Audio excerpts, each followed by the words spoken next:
this point, I have to tell you a few funny stories about Fraser. I did have one about him looking for a chair in somebody's coat pocket and receiving a shock, but I was told in no uncertain terms that I could tell that story here today. So if anybody would like to hear that story, if you'd like to buy me a drink at the bar and get me drunk enough, I'll be happy to tell it later on.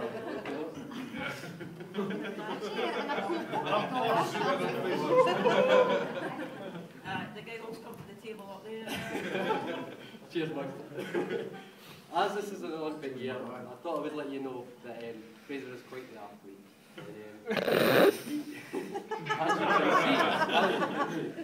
And he does excel at some of his own sports, one of which is brick catching. After a pretty ordinary night out, we all decided we would go for some food. Unfortunately, on the way there, we bumped into one of the idiots that you meet on so-called nights out. So, after a few choice words, this guy decided to throw a half brick in our group's direction. Well, I thought everybody in our group was sane enough to move out the road. How wrong I was. Somebody thought, I can catch this. And as Fraser lay there with his dislocated thumb, I think he was thinking, I've got it wrong.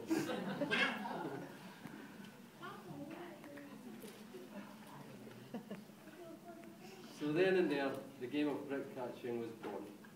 Can I just say that Fraser still holds the record to this day of one brick nearly caught, as nobody has been brave enough to try and break the record, obviously. Another event, which I have to admit I have also taken part in, is the 1 metre taxi dash. On another boozy night out, there's definitely a theme here, I think you know agree. This time in Dunfermline, it was time to get the taxi home. Nothing can go wrong there, I hear you say.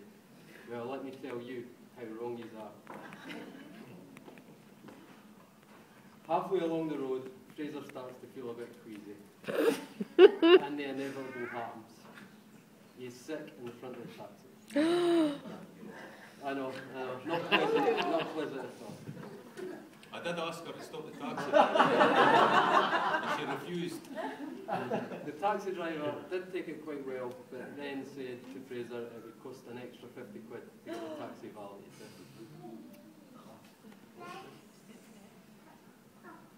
Fraser, in his drunken wisdom, decided he wasn't going to pay this.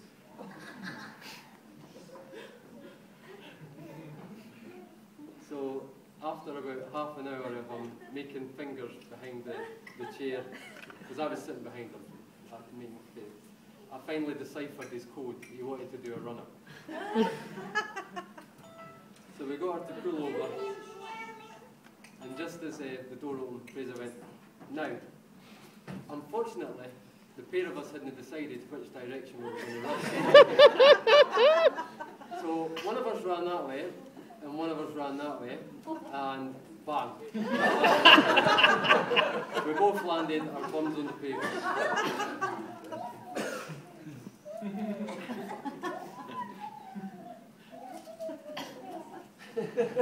Hold on, let me get my clothes.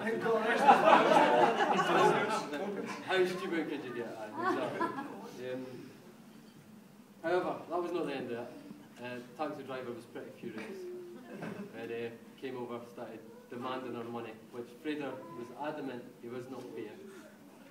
That was until a police car drove by, at which point the taxi driver started to wave it down. Well, I have never seen this man move for his wallet so far. I was out in a flash. The taxi driver went home happy, and me and him were left there to ponder where our master plan had went so wrong. Thankfully, Donna has managed to curb Fraser's drunken behaviour and turn him into a semi-respectable member of society. No, that's the funniest thing I've said. Cheers, everybody. He now spends his spare time watching chick flicks and looking after the kids. So, I thought I would just give you a couple of lines to tell you about the stag weekend in Newcastle, which happened about 4 weeks ago. To be honest, there is not much I can remember, for obvious reasons. But I can remember that Fraser fulfilled 2 of his lifelong ambitions. First, to become a professional jockey and have his own horse. He finished second in a 3-horse race, by the way. I know, a bit disappointing, because me and the other guys had bet on him to finish last. Also, he got the chance to dress up as a female horse. Just, right, And sit go out down. in Newcastle. I can't do it just now. I'll do it in a minute. Well, hold on. The scary thing is, he seemed really comfortable in it. Especially with the electric blue tights. So Donna, if you wonder why your tights are going missing, now you know. It's customary for me to offer the happy couple some words of wisdom. I'm getting given, so you need to forgive me. So here goes nothing. A lot of us don't do this enough. Always remember to tell your wife these 3 important little words. I love you. You're right here. What's that? It will make life a hell of a lot easier. Finally, the most important bit of advice I could give you for a long and successful marriage. You won't go wrong if you make sure all your ups and downs are between the sheets.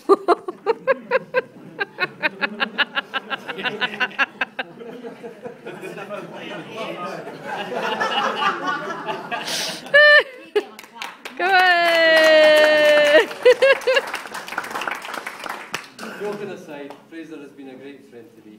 He has a heart of gold and would do anything for anybody. We've had some excellent times together, and I'm sure we'll have many more in the future. So. Okay, Don. There'll be no more excellent times together. You're under it. So.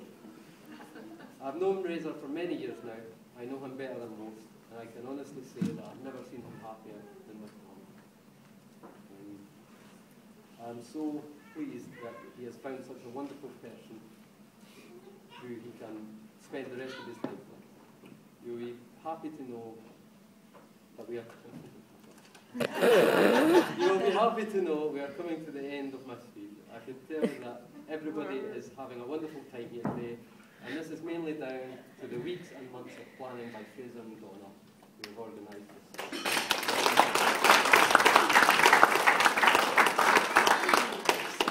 And when, with a rather poignant quote for all you romantics, marriage is not about finding who you can live with, it's about finding the person you can't live without. So it now gives me immense pleasure to invite you all to stand once more and raise your glasses in a toast. To love, laughter and happy ever after to Mr. and Mrs. Walker. Miss Walker. Thank you.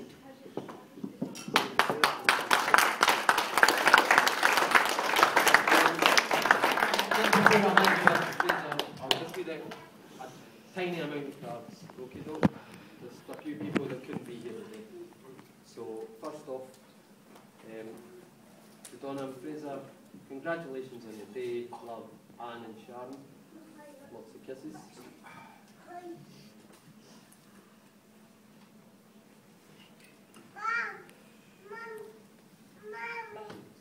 To Fraser and Donna, wishing you a wonderful wedding and the greatest happiness for your times ahead. Love, Jason and Mandy.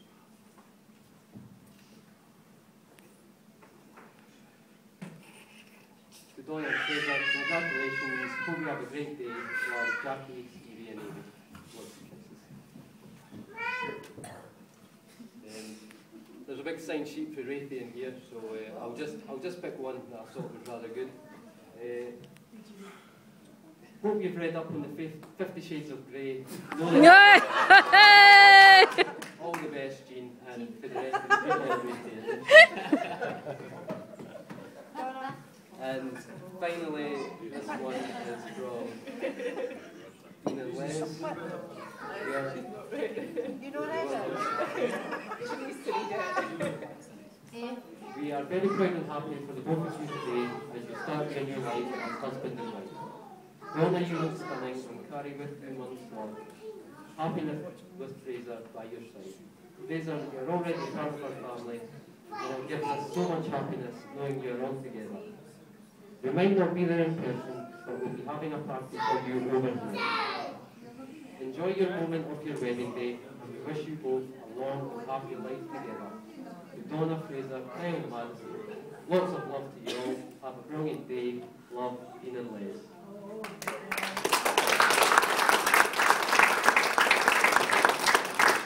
Another wee bit at the end here. She offered her honour, you honoured her offer, and all night long it was on her and offer. Lots of love to you all from Mags, Bertie, Davina, Johnny, and so, just another thank you for being here, guys, and I'll pass you back over to food.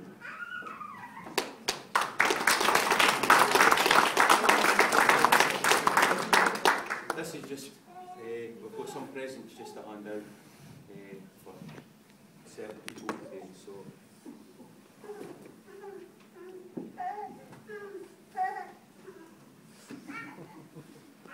Just get that done, please.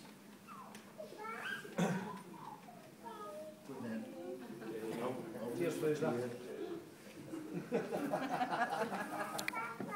Kyle, could you take that song, please?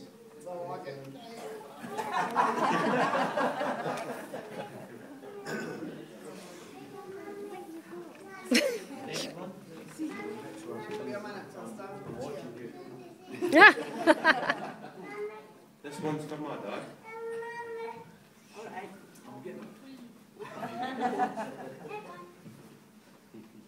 This one's for Donnie Craig. Granddad.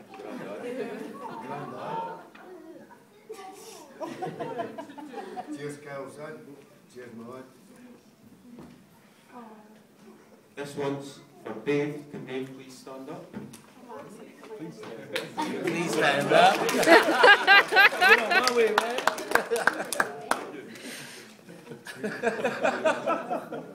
I know that one, do it.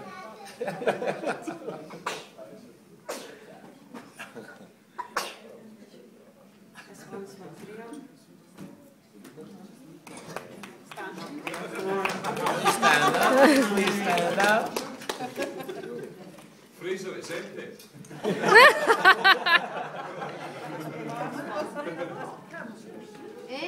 Empty.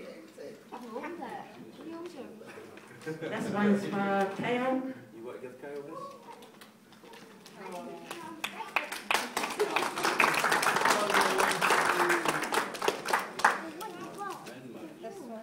That one's for Gary.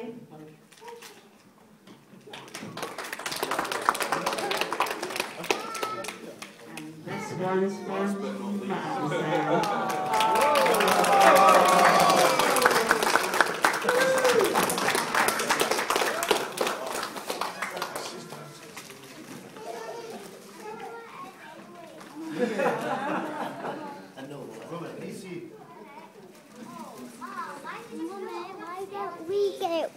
Because we're not thingy people.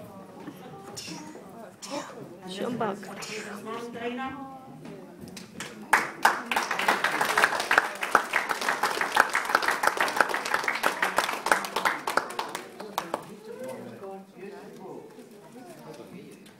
Another one's for my gran.